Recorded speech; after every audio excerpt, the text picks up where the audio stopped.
Noong 1944 sa huling malaking opensiba ng mga Aleman, ang labanan sa Bulge, kilalang nagbihis ang mga tropang Aleman bilang mga sundalong alyado. Hindi gaanong kilala ang isang espesyal na unit ng Abwehr, serbisyong paniktik ng Aleman, na nagsagawa ng lihim na operasyon mismo sa harap ng kalaban. Ang elite na unit na ito ay pumunta sa likod ng linya ng kalaban para tiyakin o sirain ang mga estratehikong lugar. Handa para sa blitzkrieg na tiyak na susunod.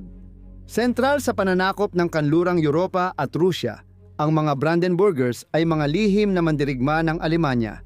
Maligayang pagdating sa Wars of the World.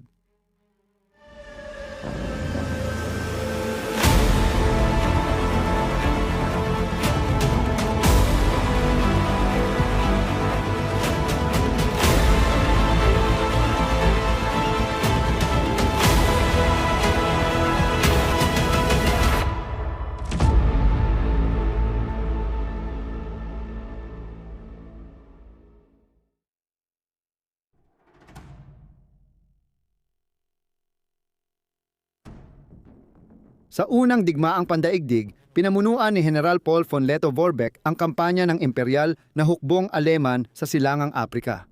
Ginamit ni Lettow-Vorbeck ang gerilyang pakikidigma laban sa mga tropang alyado. Ginamit din ni Thomas Edward Lawrence ang parehong taktika laban sa mga Turko sa Arabia at naging matagumpay. Noong Setyembre 1939 sa kampanya sa Poland, bumuo ang Oberkommando der Wehrmacht, Oberkommander der Wehrmacht o mataas na command ng sandatahang lakas ng Polish-speaking na batalyon na Ebbinghaus. Sa mga unang aksyon sa hangganan, ipinadala ang mga lalaki na nakasuot ng sibilyan para sa mga hindi karaniwang misyon. Papasok sila sa teritoryo ng kalaban at kukunin ang mahahalagang lugar, gaya ng kalsada at tulay, para mapabilis ang pagsulong ng mga Aleman. Sa kabuuan, layunin nitong guluhin ang kalaban, sirain ang infrastruktura at hadlangan sila. Sa ilalim ng pamumuno ni Teniente Hans Albrecht Hertzner, ipinadala ang grupo sa tinatawag na Kote. Kukunin ang Mosti Station sa pamamagitan ng pagsabog sa lagusan sa ilalim ng Jablonko Pass at pagsira sa pampasabog na aparato. Pagkatapos nito, sakupin ang lagusan at tanggalin ang pampasabog wakas ng sipi. Nakatawid ang mga Ebbinghauser sa hangganan noong Agosto 26. 1939 at nasakop ang istasyon ng tren sa Mosti. Hindi alam ni Hertzner dahil wala siyang komunikasyon sa Abwehr na ipinagpaliban ni Hitler ang pananakop. Alam ng lahat ng ibang unit ng komando ang utos maliban sa kanya. Kinabukasan na lamang ng umaga, nalaman ni Hertzner ang sitwasyon at inutusan siyang bumalik. Pagkatapos palayain ang mga bilanggong Polako, sinimulan niya ang pananakop sa Poland. Malaki ang naging tagumpay ng mga Ebbinghauser. Pinasabog nila ang mga tulay at riles, sinira ang mga estasyon ng tren at mahahalagang sangandaan ng riles at kalsada, pati na rin ang pagsiguro sa iba pang mahahalagang target. Ang unit din ang responsable, gayunpaman, sa ilang mga kalupitan, kabilang ang pagpapahirap sa mga bilanggo at maramihang pagpatay. Pagkalipas ng isang buwan, natapos na ang laban ng mga Polako, kung saan matagumpay na inangkin at hinati ng Alemanya at Unyong Sobyet ang bansa. Sa kabila ng mga tagumpay, malaking pagkalugi at maraming sibilyan ang napatay ng batalyon ni Ebbinghaus, kaya't naging labis para sa mataas na pamunuan ng Prusya ang kanilang mga pamamaraan. At ang unit ay binuwag.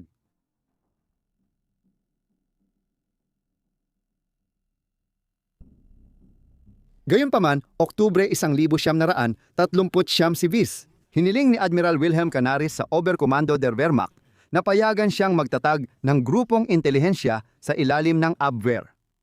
Si Kapitan Theodor Gottlieb von Hippel, opisyal ni Canaris, ay nagsilbi sa ilalim ni Lettow-Vorbeck sa East Africa at sumuporta sa kanyang mga taktikang gerilya.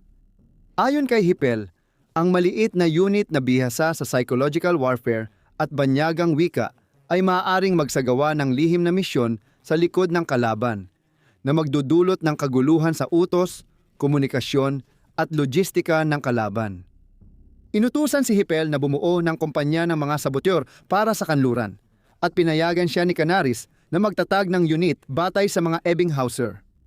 Itinatag ang Lehr on Bau Company noong Oktubre 25, 1939 bilang bahagi ng Abwehr. Ang mga nirecruit ay kabaligtaran ng mga sumasagisag sa Übermensch ng Germanic Master Race sa SS ni Heinrich Himmler. Imbes na Aryan, gusto ni Hippel ng mga lalaking Polako at Slav na handang lumaban para sa Alemanya. Ayon kay David Higgins, ang mga kandidato ay dapat motivated, mahilig sa adventure, malakas, may kakayahan mag-improvise, mahusay sa baril, disiplinado, may alam sa ibang kultura, at marunong ng isa pang wika. Wakas ng sipi. Lumipat ang unit sa Brandenburg Barracks sa lungsod ng Stendal. Sa 3 buwan, pinalawak ang kumpanya at tinawag na Batalyon Brandenburg. Nakilala ang mga lalaki bilang mga Brandenburger at hinati sila sa 5 seksyon: lihim na serbisyong paniktik, kontrapaniktik, seguridad, sabotahe, kontrasabotahe, at mga espesyal na tungkulin.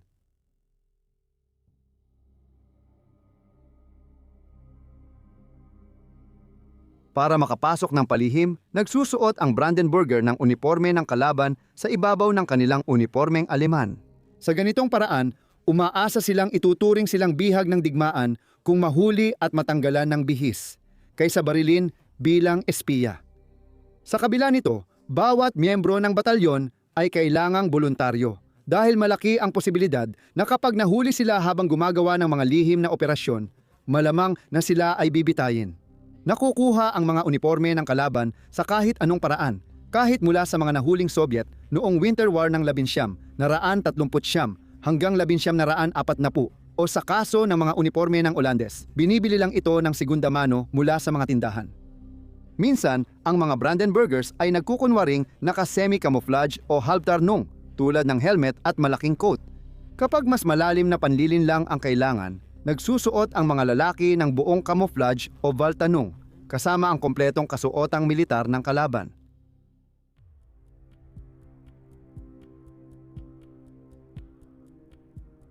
Lumahok ang mga Brandenburgers sa malawakang aksyon sa Falgelbe at pananakop sa Pransya at mga bansang mababa habang suot ang uniforme ng kalaban.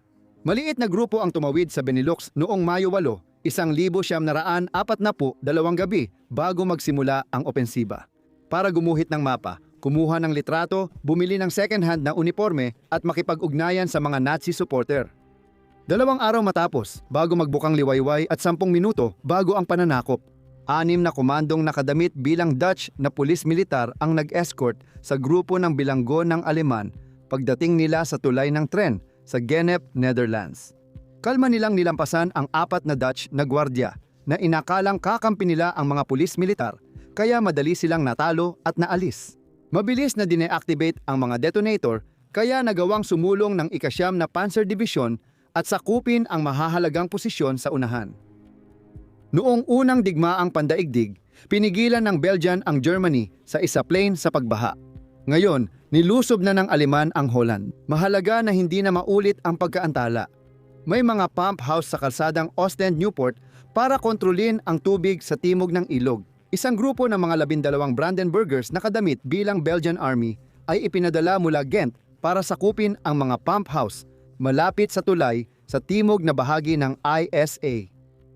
Nang malaman ng mga komando mula sa isang Belgian official na kontrolado na ng Briton ang tulay sa Newport at malapit ng sumuko ang mga Belgian, alam nilang kailangan nilang magmadali.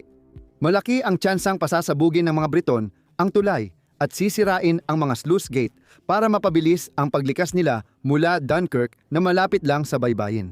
Habang dumadaan sa mga refugee, narating ng unit ng Brandenburg ang target nila bandang alas 7 ng gabi, ngunit pinaulanan agad sila ng putok pagdating. Nagkubli ang mga lalaki at inalis ang uniforme ng Belgian gamit ang dilim ng gabi bilang panangga. 2 komando ang gumapang paabante, maingat na inaalis ang mga pampasabog at natitigilan kapag tinatamaan ng malalakas na spotlight. Pagdating nila sa kabila, nagkaroon ng putukan ng salakayin ng mga kasama ang tulay. Napaatras ang mga British at nakuha nila ang pump house pati ang tulay. Sa unang pagsalakay sa kanlurang Europa, nagawa ng mga Brandenburger na masiguro at pagkatapos ay ipasa ang 70 sa kanilang 61 na mga layunin sa mga unit na sumusunod sa kanila. Masayang-masaya si Wilhelm Canaris, pinuno ng Abwehr, sa kanilang tagumpay sa Belgium at Netherlands. Noong katapusan ng Mayo, 1940 nagpadala si William Keitel, punong kawani ng High Command, ng liham kay Canaris bilang papuri sa kanyang mga tropa. Sinabing napakahusay ng kanilang pakikipaglaban. Mas pinatunayan ang mga Brandenburger ng personal na ibigay ni Hitler ang Iron Cross sa halos lahat ng kasali. Isa sa mga tauhan ni Hippeld ay ginawaran ng Knight's Cross, isa sa pinakamataas na parangal ng Nazi para sa militar at paramilitar noong ikalawang digmaang pandaigdig. Pagsapit ng Oktubre, ang Brandenburger ay naging unit na kasing laki ng isang buong rehimento.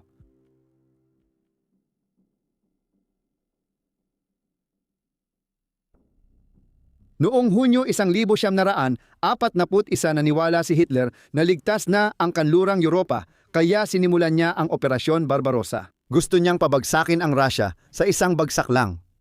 Nakumpiska ang kagamitang militar ng Soviet noong Winter War. Kasama sa mga materyales ang mga uniforme, sombrero, makakapal na coat, mga sandata at pati na rin mga motorsiklo at truck. Noong tag-init ng 1942, ang buong Brandenburg Regiment ay inilipat sa Ukraine upang suportahan ang paglusob ng mga Aleman patungong Stalingrad at sa mga oil field ng Caucasus. Tulad sa kanluran, ang mga nakatalukbong na Brandenburgers ang unang tumawid sa hangganan.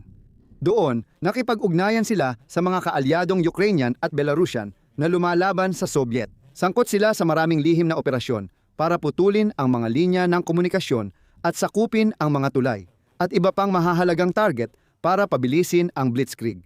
Nakasuot ng pulang uniforme ng hukbong sandatahan at pinamumunuan ng mahusay magsalitang Ruso. Ang bawat unit ng Brandenburger ay nasa matinding presyon dahil sobrang alerto ang mga gwardiyang Soviet at wala silang alam na password para sa gabing iyon. Inutusan silang huwag magpaputok hanggat hindi pa nagsisimula ang pangunahing pag-atake. Kaya ang opsyon nila ay makipag-usap para makalusot sa alanganing sitwasyon o kung kailangan tumakas. Mas malayo pa sa ibang kumpanya ng Aleman, nakapasok ang mga Brandenburgers sa teritoryo ng kalaban, pinamunuan ni Adrian von Volkersam at nagkunwaring tauhan ng Narodny Commissariat Vinutrenik del.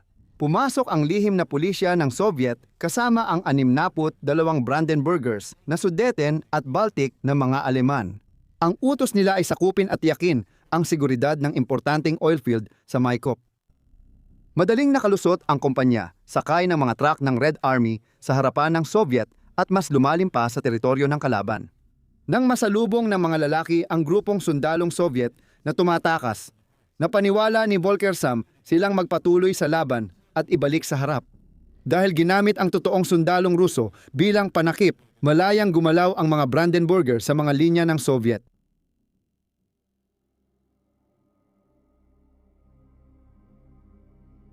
Mula pananakop ng Poland noong 1939 hanggang kalagitnaan ng 1943, ang mga Brandenburger ay nagsagawa ng espesyal na operasyon sa Europa dahil karamihan sa mga diary ng labanan at ulat ng kumpanya ay nasira noong digmaan.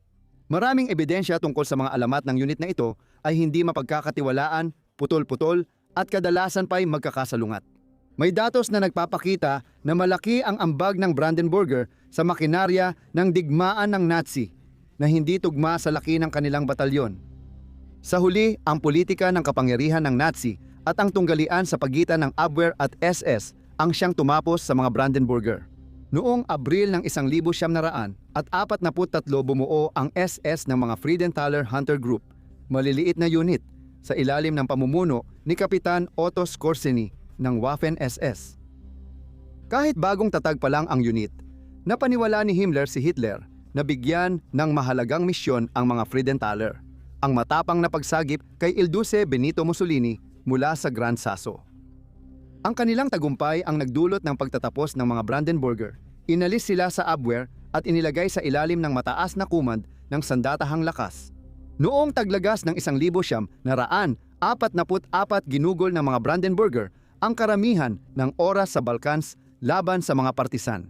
Habang nagiging regular na tropa ng hukbo ang mga Brandenburger, pinalitan sila ng mga Friedenthaler. Noong Setyembre 1944 muling inuri ang unit bilang Panzer Grenadier Division Brandenburg at lahat ng 900 sundalo opisyal at non-commissioned officers na dating dalubhasa sa lihim na pakikidigmang komando ay inilipat sa mga unit ng SS Jagdverband.